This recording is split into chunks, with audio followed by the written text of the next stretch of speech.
ኔክስት ምናየው እንግዲህ ስፕሬድ ኦፍ ኢስላም ኢንቱ ኢትዮጵያ ነው። እስላም ወደ ኢትዮጵያ እንዴት መጣ የሚለው ነው ማለት ነው። እስላም ኢንተርድ ኢን ኢትዮጵያ ቪያ ዘ ሬድ በቀይ ባህር አማካኝነት ወደ ኢትዮጵያ ሊገባ ችሏል ማለት ነው። ከቀይ ባህርን በተጨማሪ ፖርት ኦፍ ዘይላ ይሄ ገልፍ ኦፍ ኤደን ወይም የኤደን ባህረ ሰላጤ አካባቢ የምትገኘው ዘይላ በተባለችው አካባቢ ወደ ኢትዮጵያ ሊገባ ችሏል ማለት ነው። ኤርሊ ሙስሊም ሴትልመንትስ ምንለው ዳህላክ አይላንድ እና ኮስታል ኤሪያዎች አካባቢ ላይ ነበረ በዋነኝነት ማለት ነው። ፍሮም ዘይላ ትሬድ ሩትስ ኮኔክትድ ኢንተሪየር ኢትዮጵያ እንግዲህ ይሄ ዘይላ የሚባለው ትሬድ ሩት የትሬድ ሩት ነው። ይሄ ትሬድ ሩት ኢትዮጵያን ከሌላው ከውጭ ዓለም ጋር የሚያገናኝ ትሬድ ሩት ነበረ ማለት ነው።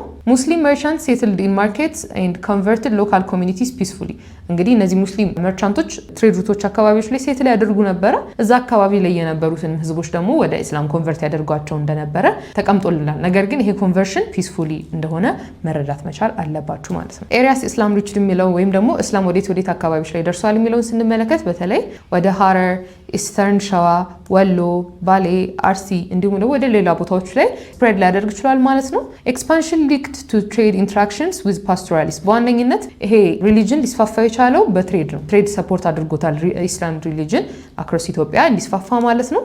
እንግዲህ ኮንቨርሽን ወይም ደግሞ ኮንቨርሽን ቱ ኢስላም ማለት ነው ሀፕንድ ግራጁዋሊ ኤንድ ፒስፉሊ በሂደት እንዲሁም በሰላማዊ መንገድ የነበረው ማለት ነው። በወቅቱ የነበሩት ትሬደሮች እንግዲህ ሳውዝ አረቢያን ጉድስ በወቅቱ የነበሩትን ከሳውዝ አረቢያ የሚመጡ እቃዎችን ከሎካል እቃዎች ጋር ኤክስቼንጅ ያደርጉ እንደነበረ ተቀምጦልናል ማለት ነው። ሙስሊም ሱልጣኔቶች እንግዲህ እንዴት ተስፋፉ ስንል ይሄ ሙስሊም ሱልጣኔት እንዲስፋፋ ምክንያት የሆኑት ነገሮች ሁለት ነው። አንደኛው ትሬድ ነው፣ ሁለተኛው እስላም። ይሄ ትሬድ የሚደረግባቸው አካባቢዎች ላይ ኢስላም ሴትለሮች ይኖራሉ። ስለዚህ ሁለቱ መርጅ ሲደረጉ ሙስሊም ሱልጣኔት እንዲነሳ ምክንያት ሆኗል ማለት ነው። በተለይ ሙስሊም ሱልጣኔት ብለን ሜንሽን የምናደርጋቸው ሸዋ ሱልጣኔት፣ ኢፋት፣ ፋጣጋር፣ ዳውሮ፣ ደራ፣ ባሊ፣ ሀዲያ፣ አርባብኒ፣ ሻርካ፣ አዳል እነዚህ ሁሉ እንግዲህ ሱልጣኔቶች ናቸው። ለየብቻ ዘርዝረን የምናያቸው ይሆናል ማለት ነው። እነዚህ ሱልጣኔቶች ሼር የሚያደርጉት ኮመን ፊቸር ወይም አንድ የሚያደርጋቸው ነገር ምንድነው? አንደኛ እነዚህ ሱልጣኔት ላይ ያለው እንዳለ ሙስሊም ፖፑሌሽን ነው።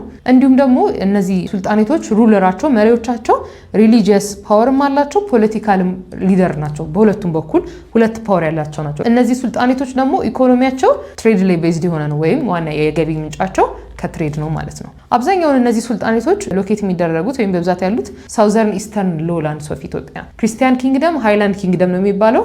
የኢስላም ሱልጣኔት ደግሞ ሎላንድ አካባቢ ላይ ነው ያለው ማለት ነው። ዘይላ እንግዲህ ቅድም እንዳልኳችሁ ሜይን ትሬድ አውትሌት ፎር ሱልጣኔት ኤንድ ሃይላንድ ክሪስቲያን ኪንግደም ለሱልጣኔቶቹም ሆኖ በወቅቱ ለነበሩት ክሪስቲያን ሃይላንድ ኪንግደሞች አውትሌት ወይም ትሬድ ለማድረግ ሜጀር ቦታ ነበረች እቺ ዘይላ ማለት ነው። ከዘይላ ውጪ ሌሎች ፖርቶች ነበሩ ላይክ ሞቃዲሹ፣ ባርቫ፣ መርካ እንዲሁም ማሳዋ። እነዚህ እንግዲህ ፖርቶች ናቸው፣ ሌሎች ፖርቶች ናቸው። ከነዚህ ሁሉ እንግዲህ ግን ኪ የሆነችውና በኋላ ላይ በክሪስቲያን ኪንግደም እና በሙስሊም ሱልጣኔቶች መካከል በጣም ኮንፍሊክት የከፈተችው ቦታ ዘይላ ነች ማለት ነው። ዘይላ ትሬድ ሊንክድ ስቴትስ ኦፍ ኢትዮጵያ ኤንድ ሆርንስ ኦፍ አፍሪካ ኢትዮጵያን ከሆርን ኦፍ አፍሪካም ጋር ሊንክ ያደርግ እንደነበረ ይሄ ዘይላ ትሬድ ተቀምጦልናል። ዘይላ ትሬድ ቢካም ቻናል ፎር ኢኮኖሚክ ኤንድ ካልቸራል ኢንተራክሽን በኢኮኖሚም ሆነ በካልቸራል ሳይድ ኢንተራክት ለማድረግ ሴንተር ቦታ ሆና እንደነበረ እንረዳለን። ሱልጣኔት ዶሚኔትድ ዘይላ ትሬድ በት ክርስቲያን ኪንግስ ኦልሶ ጆይንድ ቪያ ኤጀንትስ። አሁን እዚህ ጋር ጸብ የሚፈጠረው በዚህ ምክንያት ነው። ሱልጣኔቶች ዘይላ ትሬድን ዶሚኔት አድርገው ነበረ። በኋላ ላይም ክርስቲያን ኪንጎች እዚህ ቦታ ላይ ጆይን እንዳደረጉ